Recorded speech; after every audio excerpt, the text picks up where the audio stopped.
जय श्री राम दोस्तों, आज की इस वीडियो में हम जानेंगे टीपू सुल्तान के राक्षसी प्रभाव के बारे में। कैसे हिंदुओं का पर अत्याचार किया गया, हिंदू मंदिरों को तोड़ दिया गया और लाखों हिंदुओं को मार दिया गया। हिंदू मां बहनों के साथ क्या क्या नहीं हुआ। जय श्री राम दोस्तों, मैं हूं आपका दोस्त राणा भाई। तो दोस्तों आज की इस कहानी को शुरू करते हैं। मालवार 1788 से लेकर 1792 में हिंदुओं का नरसंहार।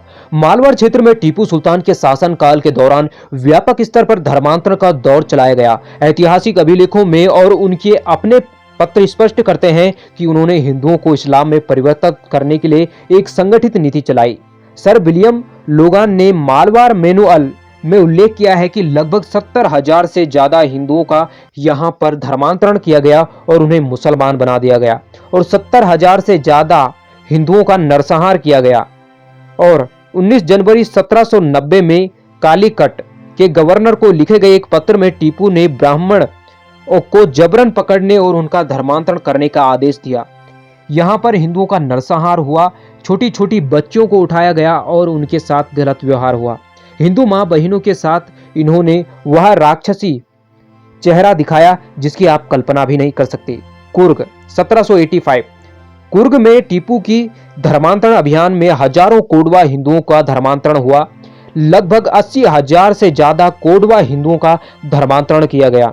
50,000 से ज्यादा हिंदुओं का यहां पर नरसंहार किया गया और हिंदुओं को मार दिया गया। हिंदुओं मंदिरों को आग के हवाले किया गया, मंदिरों पर हमला किया गया, मंदिरों को तोड़ दिया गया और मंदिरों को लूट दिया गया। मंदिरों के धन को लूट दिया जाता या फिर मंदिरों को उसमें मस्जिद में बदल दिया जाता। मंदिरों का विनाश टीपू सुल्तान के शासनकाल में एक आम बात थी। सिंगेरी मंदिर 1791 में सिंगेरी शारदा पीठ, जो हिंदू शिक्षा संस्कृति का एक महत्वपूर्ण केंद्र था, टीपू सुल्तान की सेना का हमले का शिकार हुआ। यह ऐतिहासिक अभिलेख बताते हैं कि इस मंदिर पर हमला करके इसे लूट दिया गया और अपवित्र किया गया, जिससे स्थानीय हिंदुओं की में बहुत बड़ी पीड़ा और उन्हें बहुत बड़ी क्षति हुई और स्थानीय हिंदुओं का भी यहाँ पर नरसंहार हुआ। कोलालूर मुकम्बिका मंदिर कर्नाटक का यह महत्वपूर्ण मंदिर टीपू सुल्तान की सेना का हमले का शिकार हुआ। इस मंदिर को तोड़कर क्षतिग्रस्त किया गया और मंदिर को अपवित्र किया गया। मंदिर में भक्तों का नरसंहार किया गया और मंदिर को लूटकर यहां से यह नरभक्षी चले गए।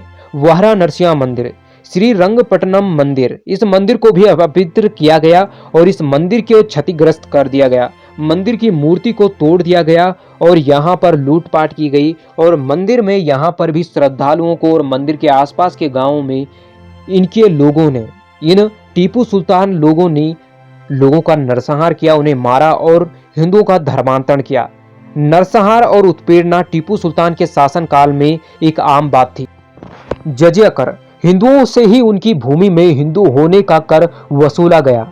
मुसलमान इस देश का नहीं था, वह बाहर से आया था। बाहर से आए हुए लुटेरे हमारे ही देश में रह के हमारे ही हिंदू भाइयों से, हम हिंदुओं से वह जजिया कर वसूल रहे थे।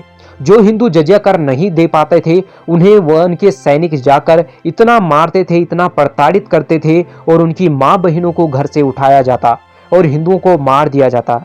जो हिंदू जजिया कर देने में असक्षम हो रहे थे, जो गरीब हिंदू जजिया कर नहीं चुका पाते और उन हिंदुओं के वो हिंदू डर के मारे इस प्रताड़ना से बचने के कारण वह अपना धर्म बदल देते और मुसलमान बन जाते और उनसे जजिया कर नहीं वसूला जाता। दोस्तों फिर मिलेंगे टीपू सुल्तान की एक ऐसी ही बहुत भयानक कहानी के साथ जिसमें हिंदुओं के साथ हुआ सबसे बड़ा अत्याचार। और आज भी कई लोग टीपू सुल्तान को अपना बाप मानते हैं और उनकी सोच भी ऐसी ही है, कोई बदली नहीं। दोस्तों इनकी सोच कभी बदलने वाली भी नहीं है। तो दोस्तों फिर मिलेंगे ऐसी वीडियो के साथ, तब तक के लिए जय श्री राम।